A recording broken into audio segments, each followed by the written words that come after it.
সকলোকে স্বাগতম জনাইছো মোৰ ইউটিউব চেনেল নিউ বিজয় আছামলৈ। আজি মই তোমালোকৰ বাবে লৈ আহিছো কেইটামান দৰকাৰী প্ৰশ্ন উত্তৰ। এই প্ৰশ্নবোৰ সাধাৰণতে চাকৰি ইন্টাৰভিউ এক্সাম আদিত সোধা হয়। এনে ধৰণৰ প্ৰশ্ন উত্তৰ ছাত্ৰ-ছাত্ৰীসকলৰ বাবেও দৰকাৰী হ'ব, কাৰণ বিভিন্ন ধৰণৰ কুইজ তথা প্ৰতিযোগিতামূলক পৰীক্ষাত এনে ধৰণৰ প্ৰশ্ন সোধা দেখা যায়। গতিকে এই ভিডিঅ'টো সকলোৰে বাবে প্ৰয়োজনীয় হ'ব। ভিডিঅ'টো শেষলৈকে চাব। এতিয়া আহোঁ প্ৰশ্নলৈ। আজিৰ প্ৰথম প্ৰশ্নটো হৈছে 1947 চনত 15 আগষ্টৰ দিনা কি বাৰ আছিল?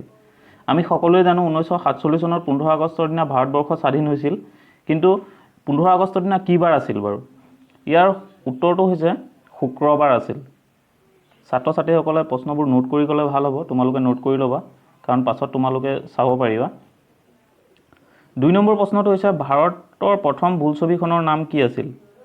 ভাৰতৰ প্ৰথম বোলছবিখনৰ নাম কি আছিল? চলচ্চিত্ৰখনৰ নহয়, কাৰণ চলচ্চিত্ৰখনৰ নাম হৈছে ৰাজা হৰিশ্চন্দ্ৰ আৰু বোলছবিখনৰ নাম হৈছে আলম আৰা। এই কথাটো মনত ৰাখিবা তোমালোকে, চলচ্চিত্ৰ আৰু বোলছবি দুটা বেলেগ বেলেগ।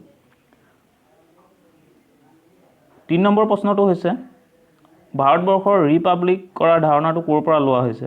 ইয়াৰ উত্তৰটো হৈছে প্লেটোৰ ৰিপাব্লিক নামৰ গ্ৰন্থখনৰ পৰা।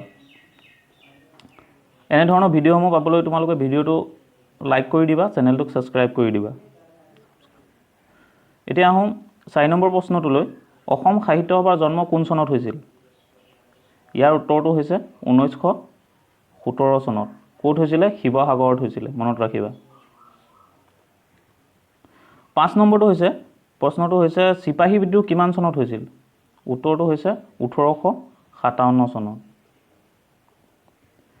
6 নম্বৰ প্ৰশ্নটো হৈছে অসমীয়া ভাষাত কোনে প্ৰথমে জ্ঞানপীঠ বঁটা লাভ কৰিছিল? উত্তৰটো হৈছে বীৰেন্দ্ৰ কুমাৰ ভট্টাচাৰ্য। 7 নম্বৰ প্ৰশ্নটো হৈছে ভাৰতৰ প্ৰথম মহিলা IPS কোন আছিল?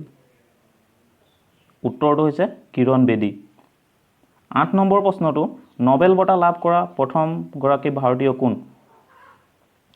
উত্তৰটো হৈছে ৰবীন্দ্ৰনাথ ঠাকুৰ। 9 নম্বৰ প্ৰশ্নটো ভাৰত ৰত্ন সন্মান লাভ কৰা প্ৰথমগৰাকী ভাৰতীয় কোন আছিল? উত্তৰটো হৈছে CV ৰমন। 10 নম্বৰ প্ৰশ্নটো অসমত চলা প্ৰথম ৰেলখনৰ নাম কি আছিল? ইয়াৰ উত্তৰটো হৈছে ডিব্ৰু-শদিয়া ৰেলৱে।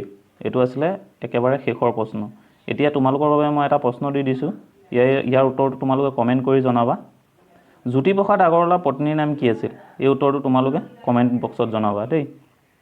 ভিডিঅ'টো ইমানতে সামৰণি মাৰিছোঁ। তোমালোকে চেনেলটোক ছাবস্ক্ৰাইব কৰিবলৈ নাপাহৰিবা আৰু দেই। জয় অসম, জয় হিন্দ।